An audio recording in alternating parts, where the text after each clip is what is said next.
Praise the Lord. கர்த்தருக்குள் பிரியமான சகோதர சகோதரிகள் யாவருக்கும் என் அன்பின் வாழ்த்துக்கள். மீண்டும் உங்களை சந்திப்பதிலே மிக்க மகிழ்ச்சி அடைகிறேன். கடந்த வீடியோவிலே நாம் பார்த்தோம் சாபம் எப்படி வருகிறது என்று சொல்லி பார்த்தோம். சாபத்தையும் ஆசீர்வாதத்தையும் சாபத்தையும் முன்னே நான் வைக்கிறேன் என்று சொல்லி உபாகம புஸ்தகத்திலே ஆவியானவர் நமக்கு வெளிப்படுத்துகிறார். இன்றைக்கு சாபம் என்றால் என்ன?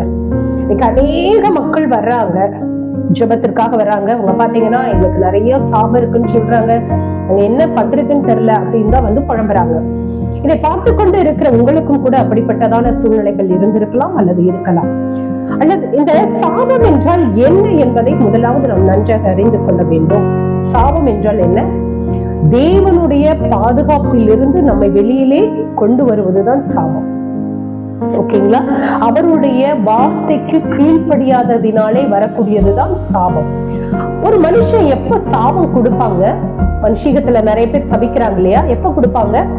அவங்களுக்கு கோபம் அதிகமாகும் பொழுது, அவர்களால கண்ட்ரோல் பண்ண முடியாம கோபத்தின் உச்சகட்டத்துலதான் என்ன செய்வாங்க? மற்றவர்களை சபிப்பாங்க.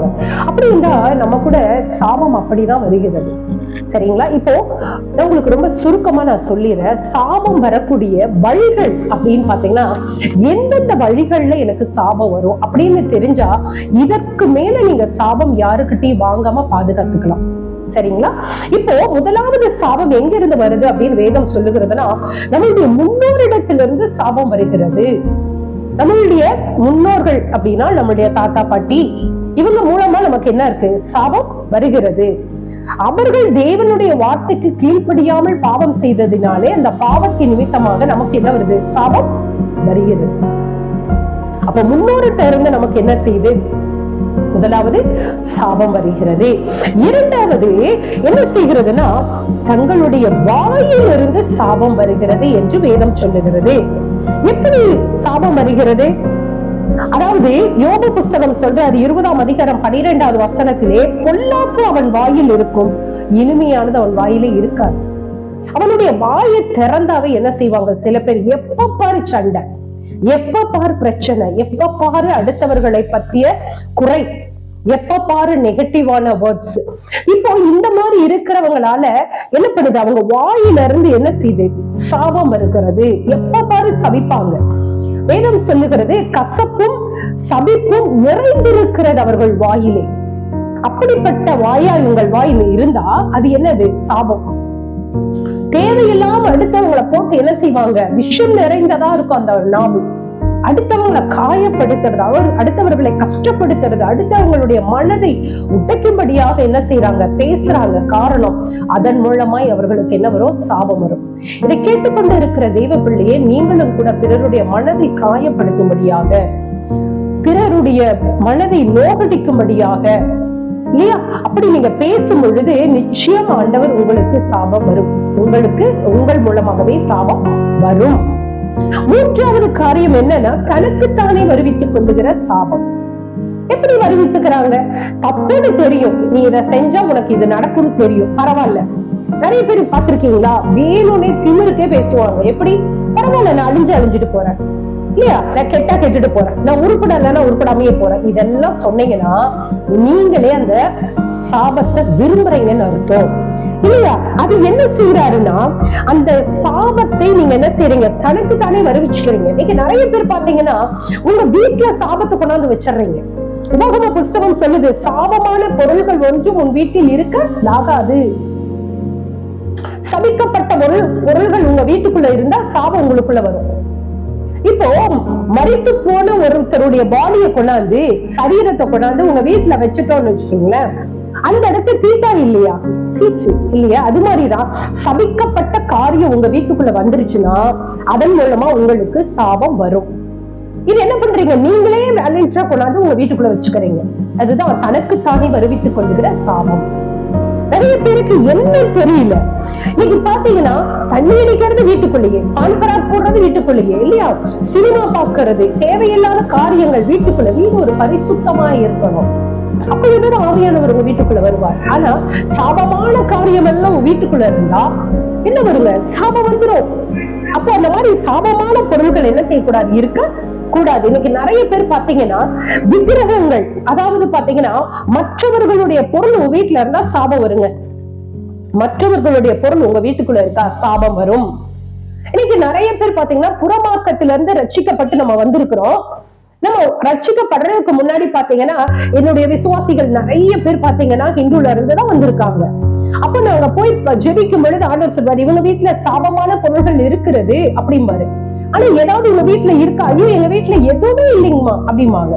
ஆனா நாங்க அவங்க போய் ஜெபிக்கிறப்ப பாத்தீங்கன்னா அந்த பழைய கலாச்சாரங்கள், பழைய முறைமைகள் அவங்க யூஸ் பண்ணதான அந்த பொங்கல் பானை, அந்த வெள்ளி குத்து விளக்கு அப்படின்னு சொல்லி என்ன செய்வாங்க, அந்த விக்கிரக போட்டோ போட்டதான பொருள்கள் அவர்கள் வீட்டிலே இருக்கும். இதை கேட்டுக்கொண்டு இருக்கிற தேவ பிள்ளைகளே, உங்கள் வீட்டிலே கூட இப்படிப்பட்ட பொருள்கள் இருக்குமானால் உங்களுக்கு நீங்களே என்ன பண்ணிடுறீங்க, சாபத்தை வருவித்துக் கொள்கிறீர்கள் என்று வேதம் சொல்லுகிறது.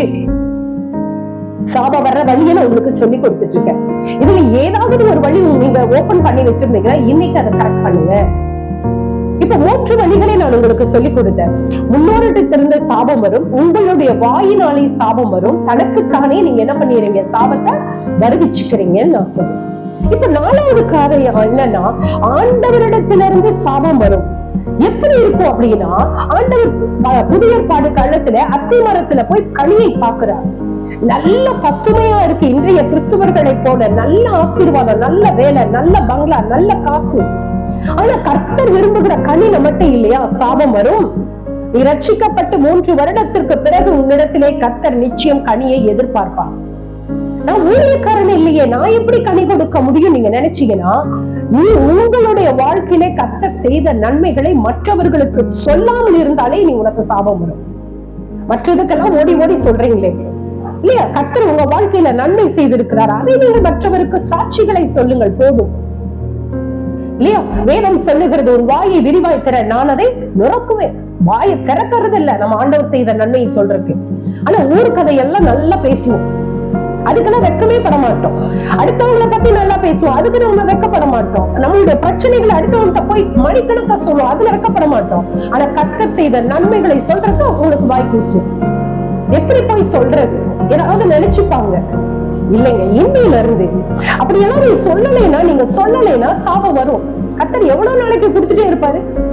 அவர் இரக்கமுள்ள தெய்வன், நீடிய பொறுமையுள்ள தெய்வன். ஆனால் மறுபுறம் அவர் பட்சிக்கிற அக்னி என்று வேதம் சொல்லுகிறது. எல்லாத்துக்கும் ஒரு லிமிட் இருக்குல்ல. நீ ரட்சிக்கப்பட்டு எத்தனை வருஷம் ஆச்சு? இன்னும் அவருக்கு ஏதாவது ஒரு காரியத்துல நீ உதவி செய்திருக்கியா? அவருக்கு பிரயோஜனம் உள்ளவர்களா இருக்கியா? கனி கொடுத்திருக்கீங்களா? அப்படின்னா எவ்வளவு காலம் அவர் பொறுமையா இருப்பாரு? அவர் ஒரு காலம் வரைக்கும் பொறுமையா இருப்பார். பிதாவின் இடத்திலே பரிந்து பேசிக் கொண்டிருக்கிற இயேசு சுவாமி மூலமாக இன்றைக்கு நீங்களும் நானும் என்ன செய்து கொண்டிருக்கிறோம்? ஜீவனோடு இருக்கிறோம். இந்த ஒரு வருஷம் கொத்தின எருப்போடுற நல்ல சத்தியத்தை சொல்றேன். இந்த மாதிரி வார்த்தைகளை கேட்ட பிறகாவது அந்த பிள்ளை கனி கொடுப்பாளா? இதை கேட்டுக்கொண்டு இருக்கிற பிள்ளைகளே, இதன் மூலமே உங்கள் வாழ்க்கையில சாபம் வருமானால் இன்றையிலிருந்து நீங்க என்ன செய்யணும்? மாற ஆரம்பிக்கணும். சரியா? அப்போ பாத்தீங்கன்னா இன்னைக்கு நிறைய பேர் என்ன செய்யறாங்கன்னா, ஆண்டவரிடத்திலே சாபம் வரக்கான வழி. நான் ஒரு கிராமத்திற்கு ஊழியத்துக்கு ஒரு 10 வருடங்களுக்கு முன்பாக என்னை அழைத்திருந்தார்கள் பிரசங்கத்திற்காக. நான் போயிருக்கும் பொழுது அந்த சகோதரர் பால் கிறிஸ்டியன், பிறப்பிலிருந்து அவர் கிறிஸ்தவர். ஆனா 40 வயதாயிடுச்சு. அவருக்கு நான் தலையில கை வைத்து ஜெபிக்கும் பொழுது அவர் சொல்லுகிறார், நான் இன்னொரு ஞானஸ்தானம் எடுக்கலையே, பயம். ஞானஸ்தானம் எடுத்தா நான் ரொம்ப பரிசுத்தமா இருக்கணும். ஆனா பேர் மட்டும் பாத்தீங்கன்னா என்ன இருக்குங்க, ரொம்ப ஆசீர்வாதமான ஒரு கிறிஸ்துவ பெயர். ஆண்டவருடைய பேரை வச்சுட்டு ஆண்டவரை தூஷிக்காதீங்க. கர்த்தரிடத்துல கோபம் வருங்க, கர்த்தரிடத்திலிருந்து உங்களுக்கு சாபம் வரும். ஞாபகம் வச்சுக்கோங்க. அப்போ 4வது காரியம், ஆண்டவரிடத்திலிருந்தும் கூட நமக்கு சாபம் வரும். 5வது காரியம், ஊழியக்காரனிடத்திலிருந்து சாபம் வரும். யார் ஊழியக்காரன்? உண்மையாய் கர்த்தருக்காக என்ன செய்யணும்? ஊழியர் செய்கிறவர் தான் ஊழியக்காரன். இதை கேட்டுக்கொண்டு இருக்கிற தெய்வ பிள்ளைகளே, இன்றைக்கு அநேகருக்கு ஒரு பிரச்சனை. என்னிடத்துல நிறைய பேர் சொல்றாங்க, ஆண்டவர் எல்லாருமே ஊழியக்காரங்களா இருக்காங்க, நாங்க யார்? நிறைய பேர் நீ இந்த காணிக்க கொடுக்கல, இதை செய்யலன்னா நான் உனக்கு சபிச்சிருவேன்னு சொல்றாங்களே, அதுக்கெல்லாம் நான் பயந்துக்கிடுவேன். முதல்ல தெரிஞ்சுக்கோங்க தெய்வ பிள்ளைகளே, யார் உண்மையான ஊழியக்காரன், யார் உண்மையான தீர்க்கதரிசி என்று சொல்லி முதலாவது பகுத்தறிகிற ஞானத்தை ஆண்டவர்கிட்ட நீங்க கேட்கணும். வேதம் சொல்லுகிறது, உபாகம புஸ்தகத்திலே சொல்லுகிறார், யார் உண்மையான ஊழியக்காரன், யார் உண்மையான தீர்க்கதரிசி என்று சொல்லி. இல்லையா? கர்த்தருடைய வார்த்தை சொல்லும் பொழுது அது அப்படியே நடக்கணும். இல்லைன்னா அவன் தன்னுடைய சுயத்தினாலே சொல்லுகிறான். அவன் சொல்லுகிற சாபம் உங்களை பழிக்காது. ஓகேவா? அப்போ இதெல்லாம் நீங்க என்ன செய்யணும், முதலாவது அறிந்து கொள்ள வேண்டியது அவசியமா இருக்கிறது. வேதாகமத்திலே ஊழியர்கள் கொடுத்த அநேக சாபங்கள் என்ன இருக்குதுங்க, நிறைய காரியம் நடந்திருக்கு. இன்னைக்கு நம்ம பார்த்தோம், அதாவது சாபம் வரக்கூடிய வழிகள் 5 வழிகள்ல நமக்கு சாபம் வரும். முதலாவது காரியம் முன்னோரிடத்திலிருந்து நமக்கு சாபம் வரும். இரண்டாவது காரியம் நம்முடைய வாயினாலே நமக்கு சாபம் வருகிறது. இதை நீங்க காத்துக்கொள்ளணும். மூன்றாவது தனக்குத்தானே இதுதான் பிரச்சனைன்னு தெரியாமலே நீங்க என்ன பண்ணிடுறீங்க, சாபமான பொருள்களை உங்க வீட்டுக்குள்ள வச்சு சாபத்தை வருவிச்சுக்கிறீங்க. நாலாவது காரியம் பாத்தீங்கன்னா ஆண்டவரிடத்திலிருந்து கூட சாபம் வரும். ஐந்தாவது காரியம் உண்மையான ஊழியக்காரன் இடத்திலிருந்து கூட சாபம் வரும். இதை கேட்டுக்கொண்டு இருக்கிற தேவ பிள்ளையே, இந்த 5 காரியத்துல 5 வழிகளை மிக ஞானமாக நீங்கள் கையாண்டா சாபம் உங்க வீட்டுக்குள்ள உங்களுக்குள்ள வராமல் நீங்கள் பாதுகாக்கலாம். சரிங்களா? அடுத்த வீடியோல சாபம் உங்க வீட்டுல இருக்கா அப்படிங்கறத தான் நம்ம அடுத்த வீடியோல நம்ம பார்க்க போறோம். நிறைய பேருக்கு நம்ம சாபத்துல இருக்கமானே தெரியல இல்லையா? அதை நீங்க தெரிஞ்சுக்கிட்டீங்கன்னா நீங்க சாபத்துல இருந்து நீங்க மீண்டு வர்றதுக்கான வழிகளையும் அறிந்து கொள்வீர்கள். கர்த்தர் உங்களை ஆசீர்வதிப்பாராக. God bless you.